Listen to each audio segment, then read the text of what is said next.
The stories of Mahabharata, retold by Sudipta, Bhawmik.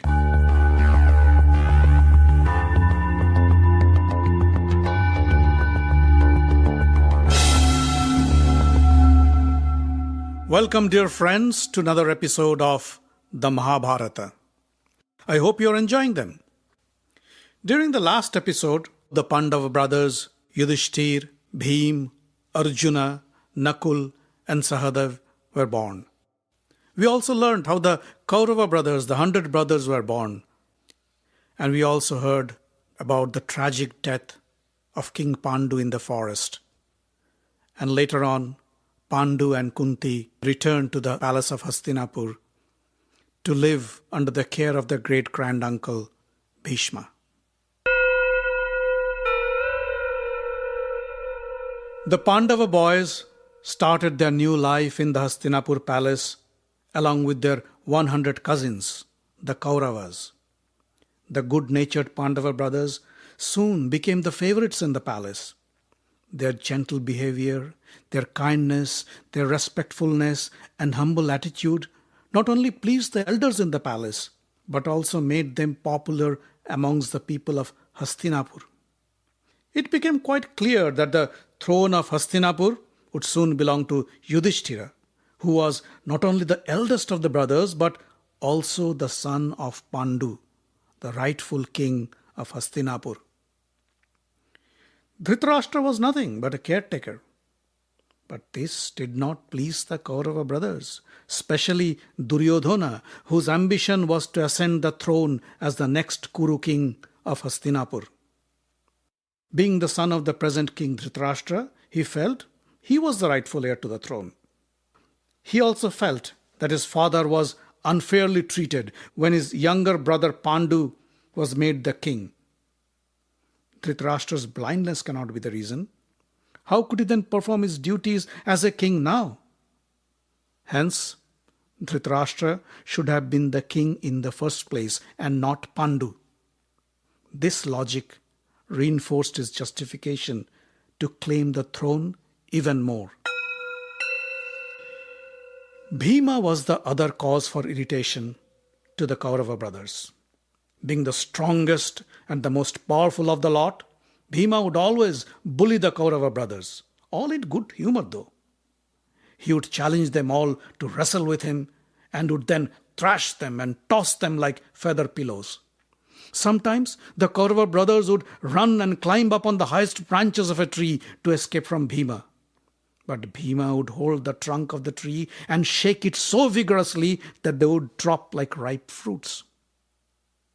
Duryodhana knew that they had to do something about Bhima, else he would alone take care of the entire Kaurava clan. So he sat down with his brother Dussasana and came up with a devious plan to get rid of Bhima. One day, he and Dussasana invited the Pandavas to a picnic by the riverside. It's awfully hot. Let's go to a riverside resort and have a nice picnic. We can swim, play, and eat delicious meals prepared by our royal cooks, he said. The Pandavas happily agreed. So the brothers, both the Kauravas and the Pandavas, went to this grand riverside resort built by the Kurus. It was a beautiful and luxurious resort, lavishly decorated and had all the arrangements to spend a great holiday. The Pandavas had a great time. They played in the gardens, swam in the cool river. But the Kaurava brothers had quite a rough time with Bhima. Bhima sometimes tossed them into the water, sometimes held them down underwater for long periods of time until they gasped for air, splashed the water around, creating huge waves, and threw the brothers out of the water. They were all extremely annoyed with Bhima and complained to Duryodhana. Duryodhana said, "Just wait, my brothers. Soon Bhima will be out of our way forever." After enjoying all the fun and frolic, the boys went to have a grand feast. The royal cooks had prepared umpteen delicious dishes for the princess. Vegetables, meats, fish, sweets, you name it. The princes were hungry, and they enjoyed every bit that was served to them. Bhima was always a glutton. He would eat the equivalent of 20 men at one time with no problem at all. Soon, he finished all the food the chefs had prepared for them. Just as he was scraping off the last bit of food from his plate, Duryodhana came to him and said, "Brother Bhima, you must be still hungry. How could this little food satisfy your appetite? I have made some special arrangements for you.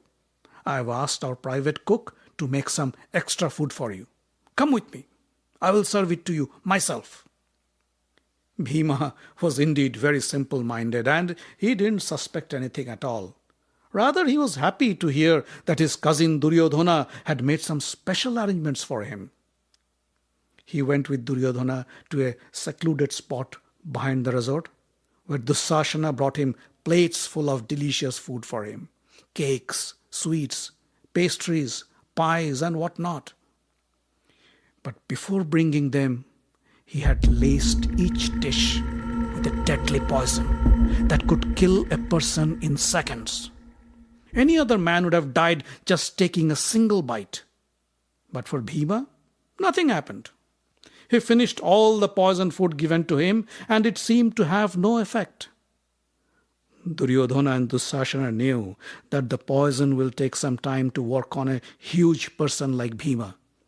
So they said, "Brother, why don't you take a little rest under this tree? We will go and inform the others." Bhima yawned and said, "Yes, I am feeling a bit sleepy. Let me take a quick nap." He lied down in the shade of a tree by the river bank.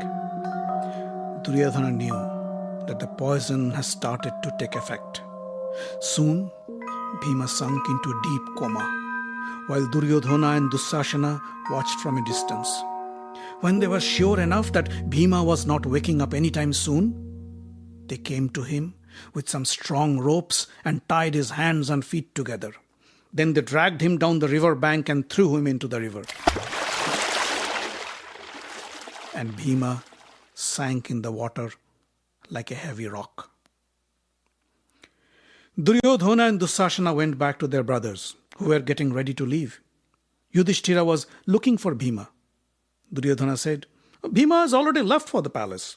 The son of Vayu challenged us that he could beat our chariots and reach there well before us. Now let's go and try to prove him wrong." They all jumped up on their chariots and left for Hastinapur. As Bhima sank into the deep waters, the river currents took him down the underwater channels, through the crevices in the river floor, down to the land of the Nagas, or the celestial serpents. As Bhima's body rolled into the river bank, it trampled on some of the serpents there. The serpents didn't like to be intruded upon by a human being, and they struck Bhima several times with their deadly venomous fangs. But the serpent venom acted as an antidote to the poison in Bhima's body, and soon he woke up from his coma. Bhima flexed his muscles to break the ropes tied to his arms and legs and stood up. He was very angry with the Nagas and started a rampage. He thrashed them, trampled them, beat them to the ground, and the serpents had no other option but to flee.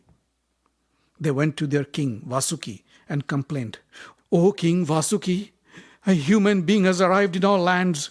He is huge and strong. He is beating us up, and if this continues for long, none of us would survive. Please, please do something." Vasuki and his deputy Arka assumed human forms and went to meet Bhima near the river bank. The Nagas had this special power and could change their forms quite easily. When Arka saw Bhima, he recognized him to be his distant grandson. Once upon a time, Arka lived as a human being and had a regular human family. Kunti happened to be his niece. Arka introduced himself and embraced Bhima. Vasuki was also pleased to meet the great Kuru prince and invited him to his palace. Vasuki said, "Arka, we must treat our esteemed guest with our famous elixir. We must offer him a drink of our rasa.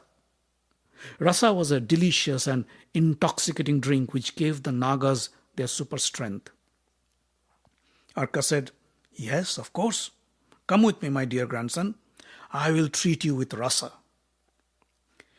Bhima was served rasa in a big pot, and in one giant swig he drank it all. He was served another pot, and he drank it all too. One after another, he drank 8 pots of rasa, and then he felt very sleepy. Vasuki took him to a beautiful room in his palace, and there he lied down on a luxurious bed and went to sleep right away and didn't wake up for 8 long days.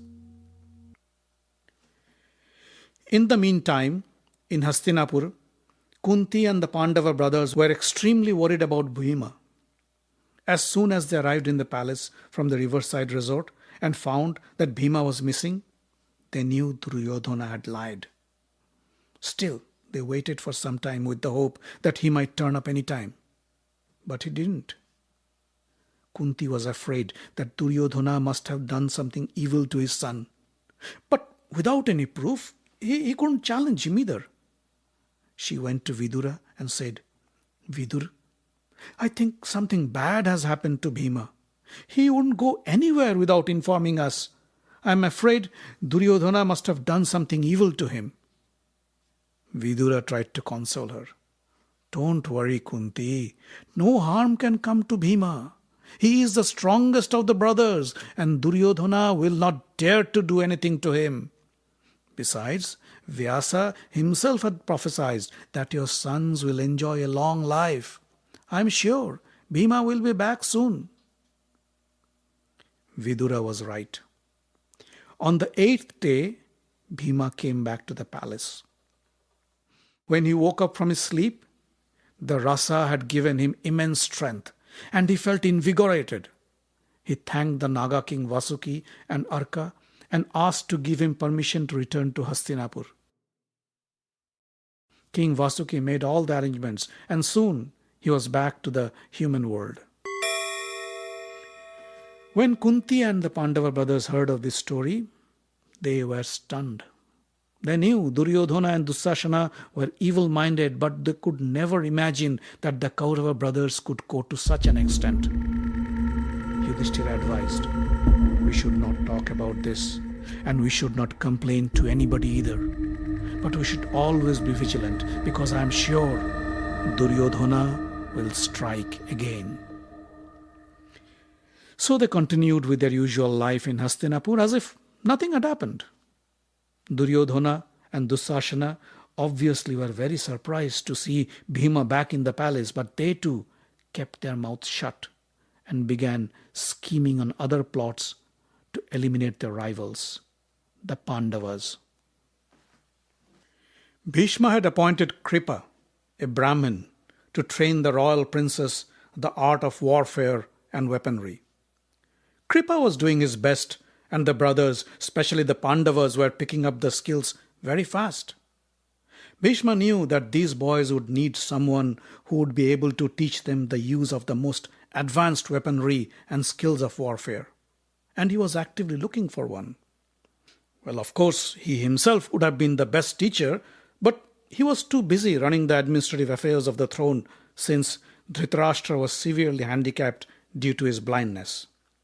But soon, a strange incident happened, and Bhishma got himself the services of the greatest weapons teacher one could expect.